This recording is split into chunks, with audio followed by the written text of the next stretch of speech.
Hey, this is my post Javelina 100 2023 video. I DNF'd this race at 71 miles at the Jackass Junction aid station. For those of you that know the race, I'm going to talk about my DNF and my recovery because everybody always asks about that. So at the outset, the one tip I'm going to give you here is that a DNF or a finish rarely happen because of one thing. It's usually a complex or a combination of several different things, and we like to go to training a lot. Training was either good or bad, but there's usually a multiple bunch of factors there, and it's worth figuring out, in either case, finish or DNF, what those factors are. So I'm going to give you what I think mine are now that I've got a little bit of perspective. I was going to finish that loop up. Instead of finishing at 71 miles, I was going to run to the start finish. I figured there was a really good chance I was going to time out there, and one reason I didn't is because right before Jackass Junction, my body that I had been pretty much fighting all day, which is extremely unusual. I've never had that experience before. I mean, I have had rough races. I have had days when my body doesn't feel like doing 100 miles. I have had all kinds of body is not happy, body's not reluctant.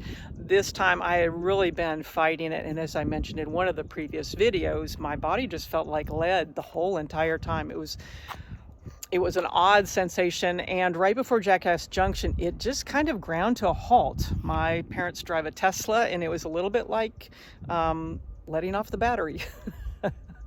So I decided to DNF there instead of pushing it through to a full loop, just because my body was it was so unusual, and I really thought I would rather start on the recovery. So 6 one, half dozen of another. And I think, as I mentioned, I think there were a complex set of factors going on here, and I really spent some time at the start finish afterwards just deconstructing for myself. So here's what I've got now with a little bit of perspective. My body grinding to a halt.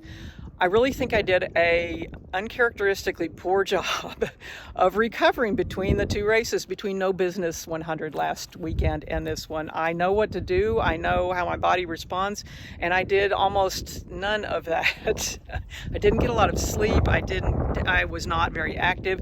I was just so busy trying to do the practical things, get packed for this race, unpacked from the other one, take care of work, all the things we do. I was trying to take care of all of that, and it consumed my entire week. So I did not give my body the recovery it needed. I also am certain that I'm on the low end of my training spectrum and could not afford to not recover between the two, because I was just on the low end of my training, and I was not trained up to do a double just like off the cuff. So that's on me, and I didn't really see this double coming, to be honest, until like about a month ago, and when I happened to notice they were on consecutive weekends and decided, oh, what the heck. That said, I would not change doing both of these races off the cuff like this at all. I wouldn't have changed a thing. The thing about me for this sport is just seeing what you can do on any given day with what you've got. Doing the best to have enough, but seeing what you can do. And I am so thrilled that I went for it. I mean, I wouldn't change that at all. It was just fun to see it, and I've got a lot of new information to boot on what to do right next time. Let's see. My breathing and heart rate were really the limiting factors. I think I mentioned that in another video.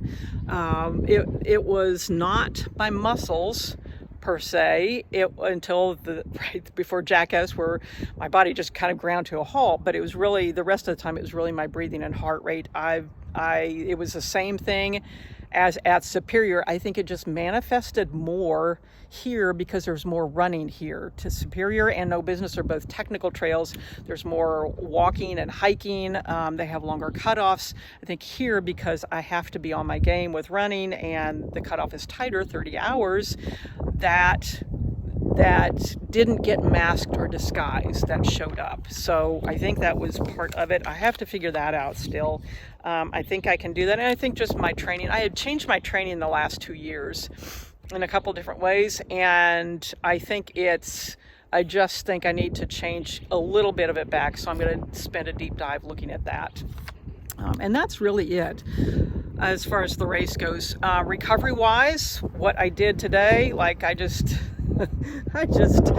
hung out at the finish until the race was over. I didn't see as many people as I wanted, but I hung out with a client and her crew, and that was so fabulous. That was fun, a lot of fun. Cheered all the runners coming in.